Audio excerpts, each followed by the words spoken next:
저 낙찰받은 도로를 얼렁뚱땅 아니면 스리슬쩍 넘기려고 하는 속칭 개수작을 펼치더라고요.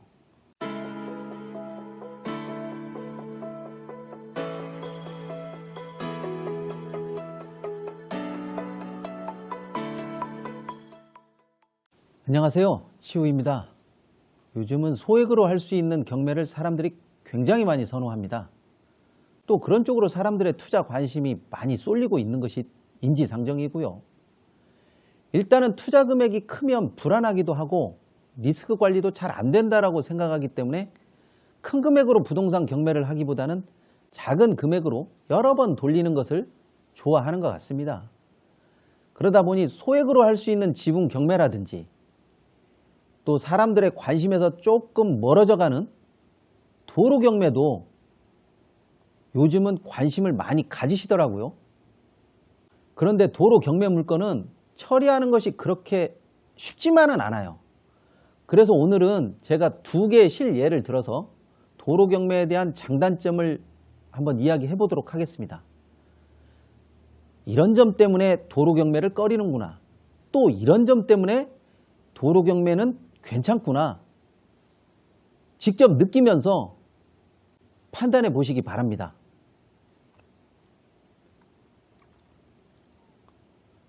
첫 번째는 2019 타경 10899 물건인데요. 경기도 광주시 오포읍 신현리 물건이네요. 감정금액이 3억 1천만 원인데 작년 12월 7일에 5,200만 원 정도에 낙찰되었어요. 감정금액이 3억 1천만 원이면 금액도 큰 금액이지만 땅 평수도 꽤 넓은 편에 들어가는 거겠죠. 그런데 여기를 보시면 땅 평수가 200평이 넘어요. 그런데 이 물건 같은 경우에 감정금액이 3억 1천만 원인데 낙찰가가 5,200만 원 정도에 낙찰되었으니까 괜찮은 낙찰가 아니냐 이렇게 생각하실 수도 있겠지만 응찰자가 한 명이에요. 뒤바꿔서 얘기하면 떨어질 만큼 떨어져도 살 사람들의 관심이 이쪽으로 쏠려 있지 않다는 이야기가 된다는 거죠. 제가 늘 말씀드리지만 내가 괜찮다고 생각하는 물건은 남들도 괜찮다고 생각을 해야 되는 것이 정석입니다. 아니면 나만 알고 있는 확실한 물건 처리 방법이 있어야 되는 거고요. 특히 경매 물건 같은 경우에는 내가 손을 털고 나오려고 하면 누군가는 그것을 받아줄 수 있는 사람이 있어야 되는 거거든요. 설령 그것을 받아줄 수 있는 사람이 없다고 하면 그 물건 자체로 수익을 뽑을 수 있는 뭔가를 만들든지 아니면 시간이 지날수록 가격이 더 오를 수 있는 그런 물건이라든지 또 쓰임새가 달라진다라든지 만약에 이렇게 된다면 그 토지가 도로든지 임야이든지 아니면 뾰족하게 높은 산이라든지 이런 것이 전혀 문제가 되지 않습니다. 그런데 이런 것이 전제되지 않으면 도로라고 하는 것은 그 단점을 극복하기가 굉장히 힘들어요. 이 물건도 낙찰은 받았는데 빌라단지 한복판이기 때문에 그렇게 쓰임새가 있는 물건이라고 보여지지는 않아요. 사진을 봐도 빌라 앞에 있는 주차장에 불과하거나 아니면 빌라로 통하는 도로가 대부분인 경우예요. 이런 도로를 받았다는 것 그 자체가 어떻게 보면 좀 무모하다는 생각이 들고요. 감정가만 보고 들어갔다는 생각이 들어요. 낙찰 가격이 만족스럽다고 볼 수 있을 것 같지는 않습니다. 감정 가격에서 낙찰 가격만 이것만 봤다라고 했는지 어쨌는지 저는 잘 모르겠어요. 그런데 그런 생각은 들어요. 그렇지만 쓰임새가 떠오르지 않는 것은 누구나 다 그렇게 생각할 수 있는 부분이고 그냥 딱 봐도 과연 저 도로를 낙찰받아서 뭐 하지? 뭐 이런 생각이 먼저 듭니다. 제가 아시는 분이 이쪽 근방에 빌라를 매입하셨어요. 이 도로를 낙찰받은 분이 집집마다 이렇게 안내장 비슷한 협박장을 남겨놨다고 하더군요. 근데 이분이 보낸 안내문 성격을 띤 협박장을 보게 되면 첫 번째가 토지 경계 표시와 현수막을 설치하겠다고 하고 두 번째는 기둥을 설치하겠다고 하고, 세 번째는 펜스를 쳐서 도로의 무단 사용을 막겠다는 뭐 이런 식으로 썼더라고요. 또 네 번째는 펜스 안에 적재물을 쌓아놔서 미관상 좀 좋지 않겠냐. 그리고 대지가 200평 정도 되니까 충분히 건축을 할 수 있다. 뭐 이런 식으로 통보하는 안내문을 집집마다 보내왔는데, 사실상 이런 것들을 현실적으로 가능성이 있다라고 보기는 힘들죠. 지금이 어느 시대인데 이 빌라 각 세대에게 이렇게 안내? 아니 협박 비슷하게 한다고 해서 통할 리 있겠어요. 아, 그러면 그 땅을 저희가 써야 하니까 조금씩이라도 나눠서 사야겠습니다. 이렇게 말하는 사람은 없겠죠. 그런데 어떤 식으로든 저 낙찰받은 도로를 얼렁뚱땅 아니면 스리슬쩍 넘기려고 하는 속칭 개수작을 펼치더라고요. 빌라 주인에게 임차인이 걱정스럽게 연락을 했다고 하길래 제가 주인 대신 저기 적혀있는 번호로 연락을 한번 했습니다. 잘 전달될란가 모르겠는데, 여보세요. 집 앞에 도로를 낙찰받아서 막겠다고 했다는 안내문을 보고 연락드렸습니다. 그러니까 선생님께서는 뭘 어떻게 하시겠다는 것을 지금 통보하는 것이죠? 하고 제가 이렇게 물어봤죠. 이렇게 물어봤더니 결국 여러 이야기를 돌려서 이야기했지만 땅을 사라, 뭐 그 이야기더라고요. 그래서 제가 소유권을 주장하고 싶다고 하시면 그것을 하고 싶은 대로 다 하세요. 그것을 뭐 말리는 사람은 없어요. 다만 거기에 따른 책임도 꼭 지시기 바랍니다. 이렇게 하고 말았죠. 그리고 각 세대가 무슨 힘이 있다고 이런 협박장 비슷한 안내문을 붙여놓으신 것인지 잘 모르겠다고. 그러나 하고 싶은 것이 있거나 생각하고 싶은 것이 있으면 다 하십시오. 뭐 그래야 원이라도 없는 거 아닙니까? 이렇게 이야기를 했죠. 그랬더니 뭐 땅을 안 사면 어쩌고 저쩌고 뭐 이야기를 하시더라고요. 정말 웃기는 것은 맨 마지막에 건축 이야기를 했는데, 아니 제가 아무리 무식하다고 해도 지목이 도로인데 건축 허가를 내서 빌라 짓겠다는 이야기를 제가 머리털 나고 처음 듣는 것이라고 빈정거렸죠. 뭔가 이상한 쪽으로 흘러간다고 생각을 했는지 어쨌는지 잘 알겠다고 하고 그냥 꼬리를 감추더라고요. 단도직입적으로 이야기하면 이 사람이 이야기하는 것은 거의 실현 가능성이 없죠. 이미 이 빌라 지을 때부터 토지 사용 승낙을 했기 때문에 빌라가 지어진 것이고요. 또 새롭게 낙찰을 받은 사람이 과연 그 토지 승낙을 어떤 식으로 무력화시킬지는 모르겠어요. 하지만 많은 사람들이 사용하는 도로를 쉽게 바꿀 수 있다? 그것이 그렇게 만만하지는 않죠. 사진을 보시면 이 땅은 여러 사람들이 사용하는 도로예요. 여러 사람이 사용하는 도로는 공공의 이익이 워낙 크기 때문에 그것을 제약할 때는 여러 조건들이 공공의 이익보다 더 커야 합니다. 그래서 이 부분 같은 경우에는 그렇게 수익을 내기가 쉽지가 않은 부분이에요. 더 솔직하게, 냉정하게 이야기하면 낙찰가가 이보다 더 저렴했다고 하더라도 저 같으면 낙찰 안 받아요. 그게 맞아요. 쓰임새가 없으니까요. 그런데 다르게 생각하시는 분도 꽤 있더라고요. 보통 이렇게 확실하게 뭔가 쓰임새가 결정되지 않고 낙찰 받고 나서 내가 뭘 하면 어떻게 되지 않을까? 이런 생각을 하시게 되면 대부분 낭패를 보기 십상이에요. 적어도 땅값은 물고 있는 거 아니야? 그래도 좀 시간이 지나면 좀 나아지지 않을까? 이렇게 생각하시는 분들도 있겠지만 땅값이 있다고 해서 팔지 못하면 전혀 쓸데없는 소리가 되는 것이고요. 아무 생각 없이 시간을 패죽여서 될 것 같으면 지금 당장이라도 뭔가를 되게끔 만들어야 이익이 나는 거죠.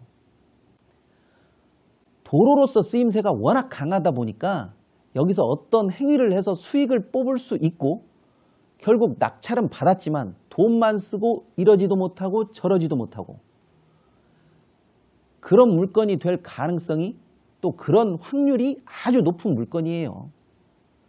특히 도로 경매 같은 경우는 단기적인 관점보다는 조금 중장기적인 관점이 어느 정도는 밑바탕에 깔려 있어야 돼요. 단기적으로 내가 뭘 하겠다. 그런데 안 되면 중장기적으로 내가 이렇게 가겠다. 그리고 무엇보다도 이런 투자자의 확신이 좀 있어야 돼요. 그런 부분을 오포업 신현리 투자자는 너무나 쉽게 간과했다고 저는 그렇게 생각합니다. 앞으로 이 물건이 어떤 식으로 처리될지는 모르겠지만 낙찰 가격을 뽑는 것도 그리고 수익을 얻는 것도 그렇게 생각만큼 만만하게 될 것 같지는 않아 보여요. 두 번째 물건은요. 2019 타경 53852 2번 물건인데요. 1번 물건은 땅 평수도 한 평 이쪽 저쪽이어서 제가 잘 모르겠어요. 그런데 이 2번 물건은 제가 아주 잘 아는 지인이 낙찰을 받았어요. 도로 물건이고요. 응찰자가 5명이나 됐어요. 앞에 물건인 1명하고는 좀 차이가 있죠. 차순위와 1등의 차이가 거의 2천만 원 정도 차이가 나다 보니까 낙찰을 받고 나서도 낙찰 가격이 높다고 생각해서 저에게 눈치를 좀 보게 해준 그런 물건이었어요. 그런데 제가 이 정도 금액을 써도 그렇게 특별하게 뭐라고 하지 않았던 이유는 적어도 쓰임새가 확실했기 때문에 금액에 상관없이 낙찰을 받았다는 것을 더 높게 평가했어요. 저도 낙찰을 받았다라는 이야기를 듣고 네가 좀 복이 좀 있구나 그런 생각을 좀 했습니다. 어찌됐건 이 바닥은 운칠기삼이니까요. 물건의 종류는 도로이고요. 이 물건 같은 경우는 여기가 한남 5구역 재개발 물건이에요. 그렇다면 도로 면적이 90제곱미터가 되지 않기 때문에 소위 말해서 딱지가 안 나오는 거 아니야? 이렇게 생각할 수도 있어요. 그런데 재건축과 다르게 재개발은 이런 소액 토지를 가지고 있는 사람들이 꽤 많아요. 그러면 75제곱미터를 가지고 있는 사람에게 15제곱미터는 어쩌면 꼭 사야만 하는 반드시 목표로 해야 하는 그런 목적을 줄 수 있는 땅이라고 생각됩니다. 낙찰 금액을 조금 높다고 생각할 수는 있습니다. 그러나 이 가격 같은 경우에는 나중에 딱지가 나오지 않아서 현금 청산 대상이 된다고 할지라도 손해보는 금액은 절대 아니라고 생각해요. 현재 이 주변 아파트 평당 가격은 1억 5천 이상이 넘는 그런 상태더라고요. 낙찰이 됐으니까 망정이지 폐찰이 됐으면 아마 두고두고 땅을 치고 후회할 뻔한 그런 도로 경매 물건이 아닌가 싶어요. 앞에서 설명한 오포 물건과 비교를 해보면 이 물건 같은 경우에는 쓰임새가 아주 확실한 물건이에요. 가지고 있어도 어차피 재개발될 물건이고 누군가 필요한 사람이 있으면 좋은 값에 던진다. 이런 매도 전략을 가지고 있기만 하면 그냥 끝나는 거예요. 이렇게 쓰임새가 확실하니까 좋은 물건이라는 생각이 들죠. 앞에 신현님 물건 같은 경우는 시간이 지나가면 지나갈수록 쓰임새가 확실해진다기보다는 뭐랄까 그 반대가 될 확률이 아주 높기 때문에 매수자가 나타난다고 하더라도 누구든 제값을 주고 살 사람이 거의 없을 것 같아요. 이 한남 5구역에 있는 도로 물건은 크기가 굉장히 작아도 보기보다 실속 있는 물건이에요. 또 보상이 확실하니까 거기에 따른 이윤만 얼마나 추구할 것인지 고민만 하면 돼요. 제가 알아보니까 1년에 평균 공시지가가 제곱미터당 30만 원 정도로 오르는 것 같더라고요. 그러면 평당 계산하면 거의 100만 원 돈이 되거든요.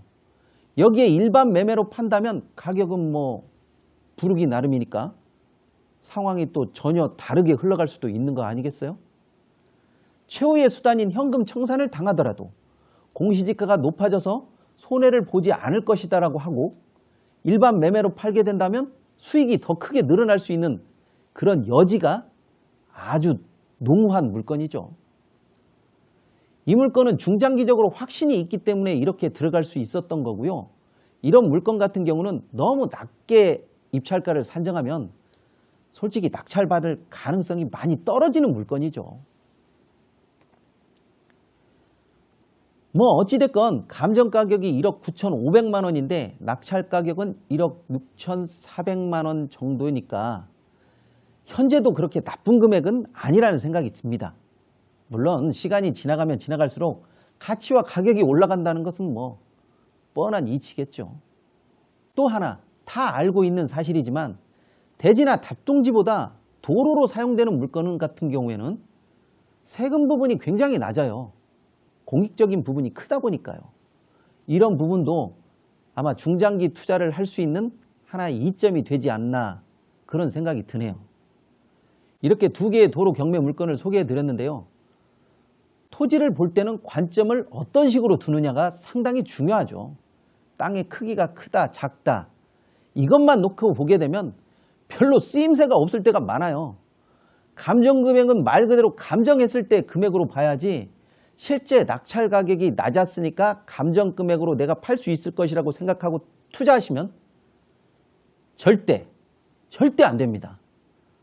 어찌됐건 이 한남 5구역 이 물건 같은 경우에는 굉장히 투자를 잘한 셈이 됐어요. 적어도 현재까지는요. 낙찰이 작년 6월 달에 됐는데요. 현재까지 산술적인 추정치로만 보면 이 물건은 대략 이익이 약 2억 정도 그 정도 되는 것 같습니다. 또 그 정도로 형성되어 있다라고 제가 판단이 되고요. 이렇게 도로 경매 물건 두 개를 놓고 보니까 장단점의 차이가 확실하게 많이 보입니다. 경매를 보는 눈썰미가 더 날카롭고 냉철해지셨으면 합니다. 좋아요와 구독하기는 꼭 좀 눌러주시고요. 궁금한 사항이 있으시면 언제든지 시간에 구애받지 마시고 댓글을 마음껏 알려주시기 바랍니다. 제가 직접 성심껏 답변해 놓도록 하겠습니다. 오늘은 여기까지 하겠습니다.